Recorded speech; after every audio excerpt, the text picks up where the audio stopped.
that he made you in his what? Image and likeness, but it is a lie. This is the secret to being in the image and likeness of God. And her peace was destroyed.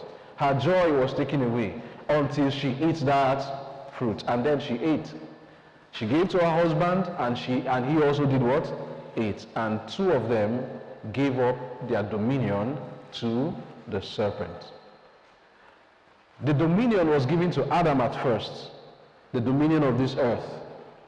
But you know that even though God gave him the dominion, God was overseeing him. But as he listened to the serpent, what happened? He made Satan his God. Now the serpent, is it Satan? A snake. Is a snake Satan? No, the snake is not Satan.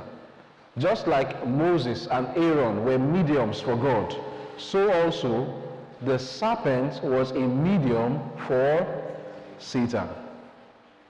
They listened to the serpent, but in listening to the serpent, the source of the instruction was who?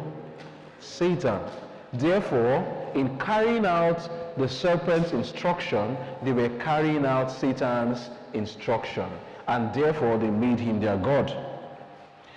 This is the same thing that King Saul did, sorry. You know, in our relations in life in general, we have to check whether we are obedient children of God or not, because in the end, that's how you make him your God. When God sent King Saul to the land of the Amalekites and tried the instruction, is it not so? And he thought that he had good intentions in doing that. He said that he kept the animals so that he can use them as what? A sacrifice unto God. 1 Samuel 15, reading from verse 19, this is what Samuel then told King Saul. Wherefore then didst thou not obey the voice of the Lord, but did fly upon the spoil and did evil in the sight of the Lord? And Saul said unto Samuel, Yea, I have obeyed the voice of the Lord, and have gone the way which the Lord sent me, and have brought Agag the king of Amalek, and have utterly destroyed the Amalekites. But the people took of the spoil, sheep and oxen, the chief of the things which should have been utterly destroyed, to sacrifice unto the Lord thy God in Gilgal. And Samuel said, Hath the Lord as great delight in burnt offerings and sacrifices as in obeying the voice of the Lord? Behold, to obey is better than sacrifice, and to hearken than the fat of rams. For rebellion is as the sin of witchcraft, and stubbornness as iniquity and idolatry. And Saul, because thou hast rejected the word of the Lord, he hath also rejected thee from being king. And Saul said unto Samuel, I have sinned, for I have transgressed what? The commandments of the Lord and thy words, because I feared the people and obeyed their voice. Whose voice are you obeying? Democracy, the voice of the people. You know, in the world today, we paint democracy as though it is from heaven, the voice of the people, as though God cares for the voice of the people, as though the voice of the people is righteous, the voice of the people is free from evil.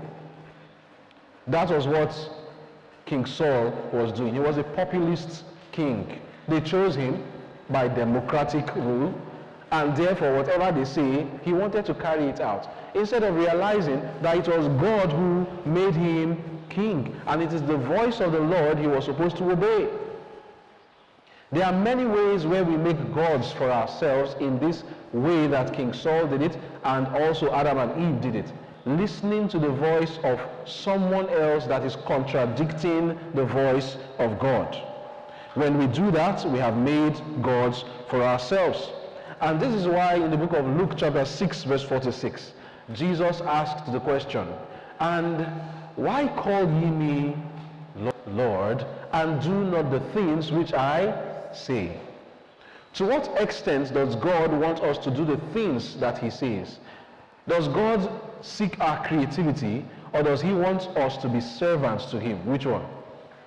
And when I say servants, you know, a servant just carries out instruction. They are not trying to modify whatever their master says. How does God want us to relate with him? as servants that carry out instructions. Don't modify anything. Don't get creative with him. Do exactly as he tells you to do. Even in the smallest of matters. Look at Moses. The Bible says that Moses was faithful in all his house. Every instruction that the Lord gave to him, out to the letter. He could have thought that when the Lord said that the measurement for the ark ought to be a particular measurement, he could just add a little to it or subtract a bit from it. And when the colors were chosen for the garments, for the curtain,